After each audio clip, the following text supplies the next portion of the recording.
Hi, everybody. Welcome.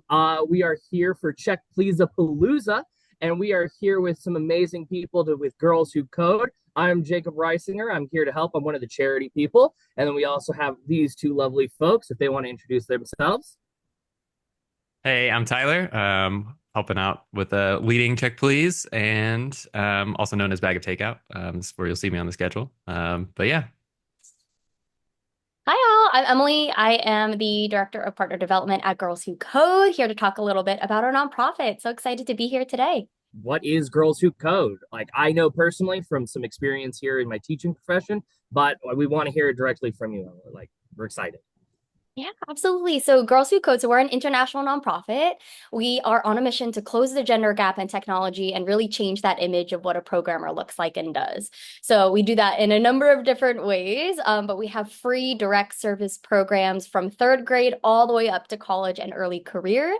So we really have a suite of programs that support students at every single step in their educational journey and in their journey to pursuing careers in the tech space.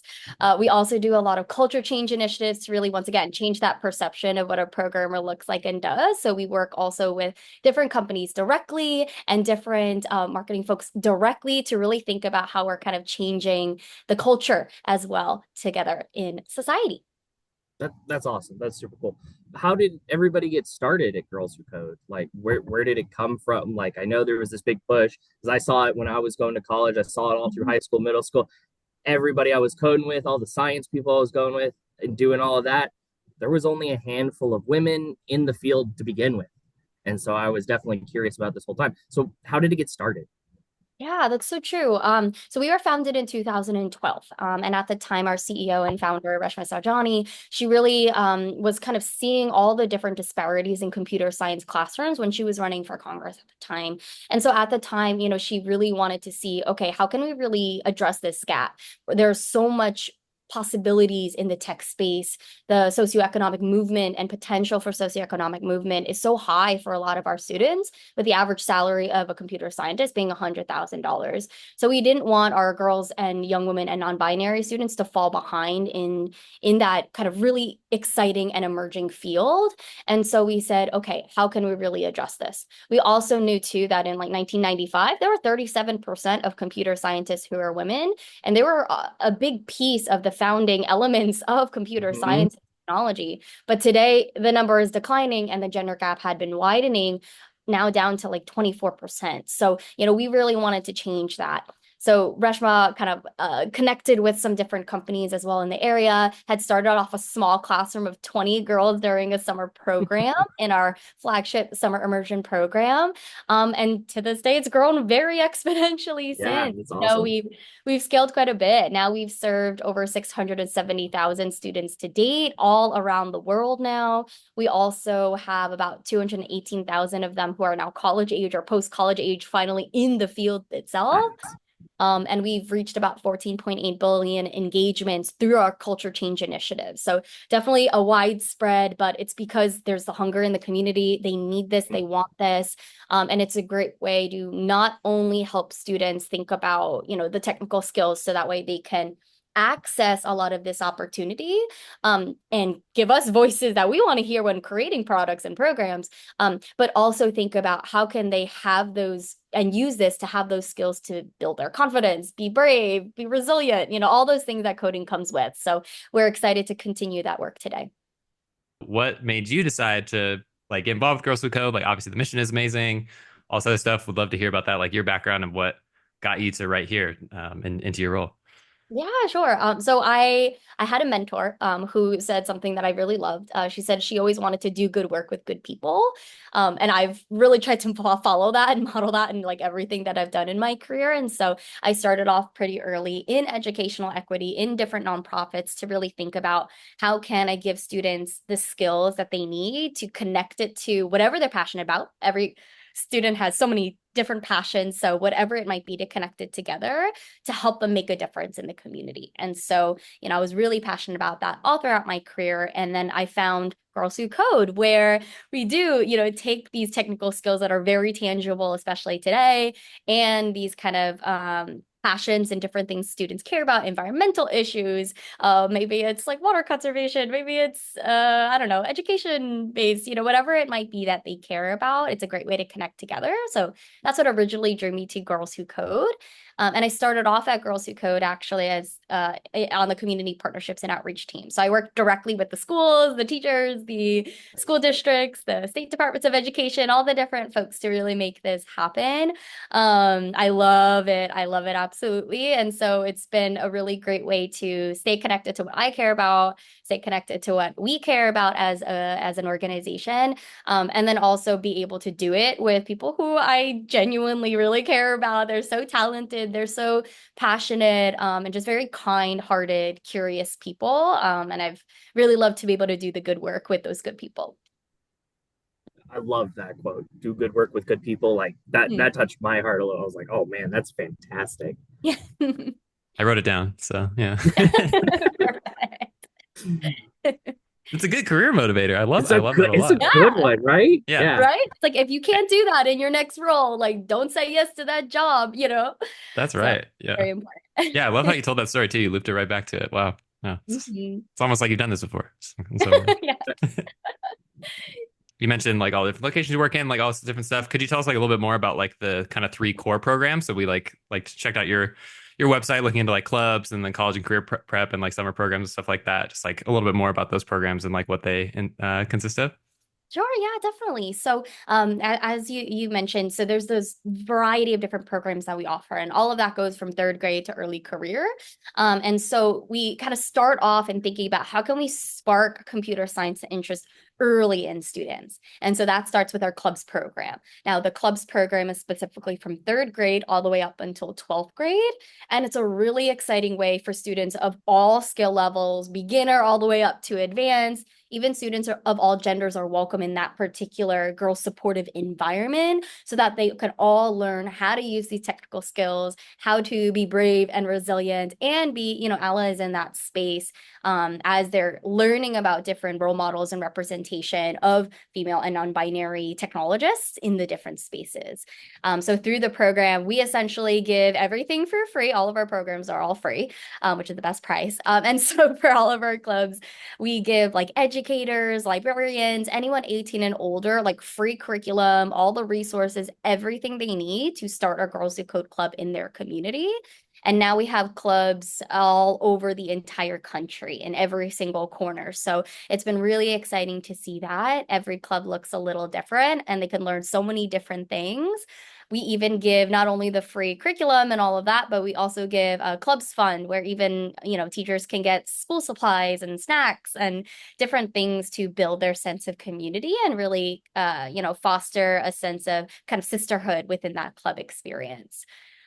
The summer program kind of follows that similar educational philosophy of thinking about, sisterhood and networking and representation, teaching more than code in terms of those confidence and other skills, and then also tying it back to impact for what they care about in the community. For our summer programs, it's for 9th to 12th graders. They could choose a variety of different options in terms of scheduling, but the summer programs overall really connect students too with our company partners. They're a huge critical piece of what we do. And so they do different networking, there's panel discussions, different types of workshops, like TED Talk type style discussions. So a variety of different things that students can do in addition to learning.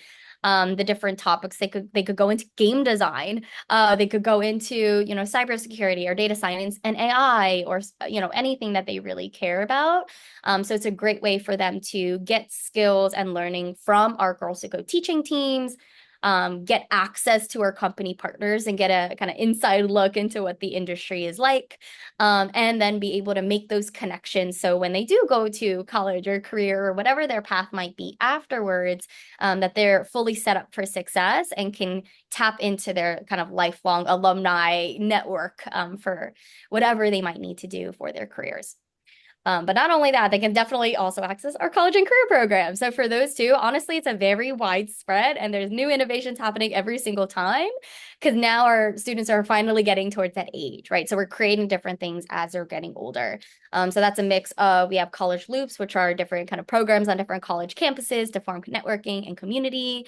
We have our hiring summit within our hiring season, which is kind of an 8-week calendar of events over the fall that's aligned with a lot of like hiring calendars and recruitment schedules for different companies. So that way, during this hiring season, there's a number of different events that students can learn how to ace the interview, how to, practice technical interview prep through a different program.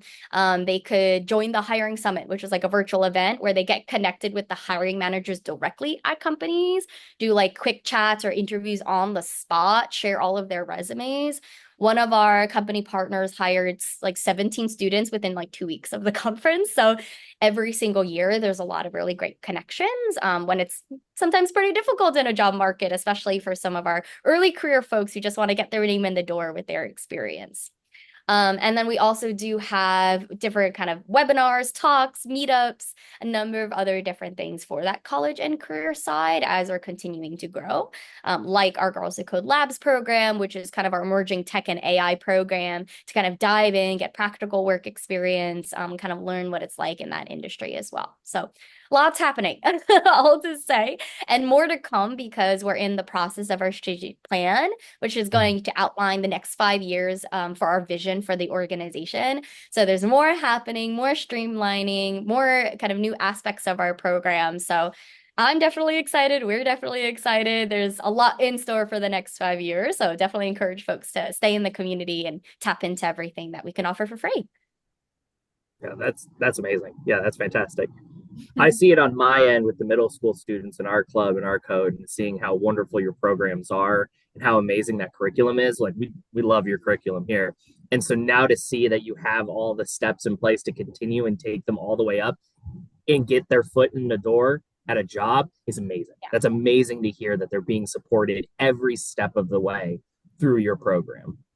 Yeah, absolutely. And I think one thing that's been nice too is, we also don't want to train up and build this largest pipeline of female technologists and then send them off into areas that might be Mhm. toxic culture, so we also Mm-hmm. need to do the culture change work. And so we've done different, academic studies, we've done different kind of culture change, even trainings and work, with some of our company partners too, and kind of being a thought leader in this space of here's how you can craft a more equitable culture, a more equitable Awesome. space. So we can kind of train them to exactly what the companies need, but make sure the companies have the tools they need to make sure they're set up for success when they get there. That's I love amazing. that. Well, I think a lot of companies need that for sure. So that makes Yeah, a lot of sense. Yeah. definitely. What are we'd love to know kind of how you like measure the success of your programs. Like, are there any like metrics or things that you can kind of share with us? Yeah, sure. So we have a research and analytics team. They're very much invested in our work and want to make sure it's all tried and true. So that way the students can feel, the best aspects of the programs and we could tailor it every time. And so overall so far, though we've reached 670,000, we do want to also do a lot of studies on the kind of 218,000 alumni that we have that are in Mm. college or early career. Now they're majoring in computer science and related fields. That's 7 times the national average, which we're really excited about. About 50% of our students come from historically underrepresented groups in tech, especially from Black, Latinx, Indigenous, or low-income households. And so that's very near and dear to us too. We absolutely provide extra supports as well to make sure that students in an underrepresented group can have the tools and opportunities that they need to be in an equitable space. And so for those students as well, they're majoring in CS at 9 times the national average. So also very excited about that. But that still means there's definitely work to happen. So we're still continuing on. But it's been great to see some of the kind of shorter term outcomes as well. So I think, overall, we measure that either with capabilities and like self-efficacy with computer science, career, so awareness of different computer science careers, right? Not that typical like, oh, I'm a doctor or a teacher or a lawyer, which are all fantastic careers, but we want to make sure they have all the options in front of them. So we want to have awareness that computer science can also be in so many different types of industries, like literally touches every single industry. Everyone has, some kind of aspects of tech. So we want them to have awareness. And then we also want them to kind of study them based on their level of community. So what's their awareness of the contributions of women in tech? What's their level of kind of connections as well with the Girls Who Code community of peers and role models to really make sure we're supporting them in that way. So we definitely do a lot of measurements there, and we're really proud of the success we've seen in those different areas across all of our different programs as a whole. And that's really what attributes to their ability to persist in the space as much as possible and be able to go into those degrees at 7 times the national average. Yeah, that's awesome. Yeah. And I love that y'all are thinking about it like intersectionally too, and like really considering that as well of, you're not just serving like women and non-binary folks, but also like how like it might coexist with race and socioeconomic status as well. So love that consideration there too. Yeah, absolutely. Even in, I would say too, we are also very intentional about like every location that students are coming from, not just resources sometimes in more like city specific areas, but, where's the supports for our rural communities? Where's the supports for students who don't have access to, as many opportunities there? So we also work with, over 670 different nonprofits, school districts, library networks, et cetera, especially in the rural space and every single other space as well. So that way we can touch upon, every single potential, avenue for our students as much as possible. So when we get donations going, what do they go to? That's what everybody wants to know. It's like, hey, we're going to donate. We're going to pitch in. You're trying to help check Palooza out, and we're sending it all your way to Girls Who Code. Where does that go? Yeah, no, that's a really good question. Honestly, every single investment, no matter what size, is so helpful to us and so helpful to our students first and foremost. Girls First leadership is definitely one of our big core values here. So we always think of our students first. And so in terms of different, amounts, we definitely have, different ways that we use those investments. We really put all of that into our programs, into running our programs, into giving grants and funding to students directly. So for example, $50 can help, our clubs, for example, access materials or swag or incentives to engage students, robotics kits, things like that, to really keep it a really exciting experience for them, to avoid kind of that interest cliff that happens oftentimes in middle school. $100 tends to provide like a full year of programming for a club's student. So if you wanted to provide like a full year programming for a student directly, that's $100, and that really goes a long way.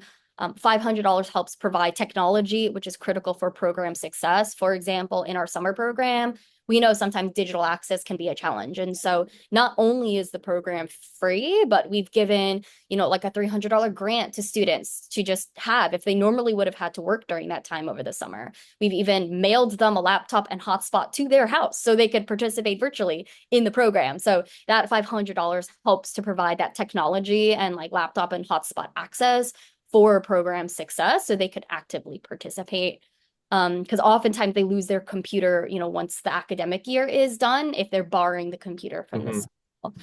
And then $1,000, which is super generous, also supports our club, like an entire Girls Who Code club for an entire school year. So if you really want to make an impact on like a full school, for a full club for the entire year, $1,000 is absolutely huge, and definitely supports that entire kind of club experience. So that's kind of that club specific lens, but just wanted to give you a sense of like what that can do, and very much translates to, similar kind of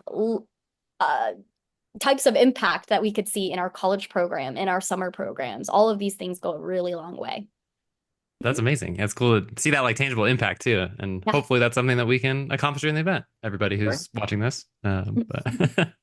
Fingers crossed. Yeah, absolutely. Yeah. How can like folks kind of like get involved, I guess, with Girls Who Code, or maybe that they like want to start a club at their school, or like, just like get involved in the program in some way? Like, what are some ways to make that happen? Yeah, absolutely. There's so many different ways for folks to get involved. So it depends on their interests, depends on their time and capacity, and all of that as well. So if folks want to, like, let's say volunteer, they could definitely start a Girls Who Code club in their community.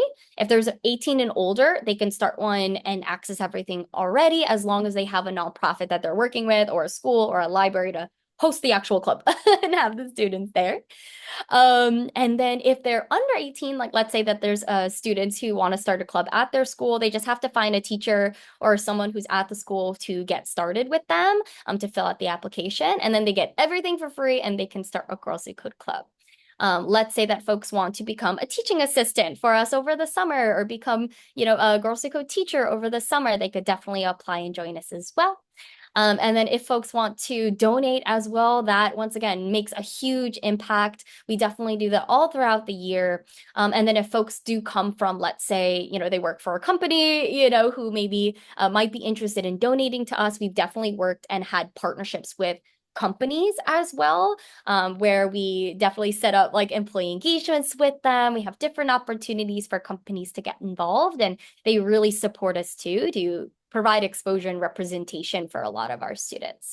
So many different ways for folks to get involved. And then lastly, if folks are in like college or, that type of early career stage too, definitely tap into our programmings. Once again, they're all free. Join on in. We're always open as well. You could join at any level. So we're just very excited to continue growing our movement and really seeing how we can make a difference together. If you were a kitchen appliance, what would you be and why? My example was I'm a blender because my head is always spinning. That's a good one. That is a really good one. You know what? I was kind of thinking about the same kind of vein. I was thinking maybe like a KitchenAid mixer, where it's like the Mm. whole Mm-hmm. because I feel like I always like to bring people together, like bring things together, whether it's my family or my friends or my coworkers. I'm on our cultural committee at Girls Who Code, so very much on brand for me. But yeah, I feel like I'd be a KitchenAid mixer, mixing everyone together, into something yummy. I don't know. I love that. So love it. It's a good question. Mine would be a whisk, I would say. Nice. I don't know if Nice. that's an appliance, I guess, just like a kitchen tool, but they're just kind of, I think they're kind of weird, but they also like Yeah. use a whisk to like break things up, kind of like make like, I don't know, make things like smooth, like keep things Yeah. like keep things moving. So I think that's like kind of, I do a lot of organization and coordination as with this event and other things too. So but yeah, Hey, that's mine. I But thought of a whisk first. Like the really? first thing I thought of was whisk. So it's funny you said that. And that my sister is a baker. She just finished culinary school Oh, and she's amazing. a dietitian too. So anyway, so then I was like, okay, what kind of things does she use? And then I thought mixer. But first thing I thought of was a whisk because I was like, I'm also a little silly, I don't know. Yeah, just I a think a little, whisk. little quirky. Yeah, Yeah, yeah. You always kind of look at them there in your little jar of yeah, appliances. Yeah. exactly.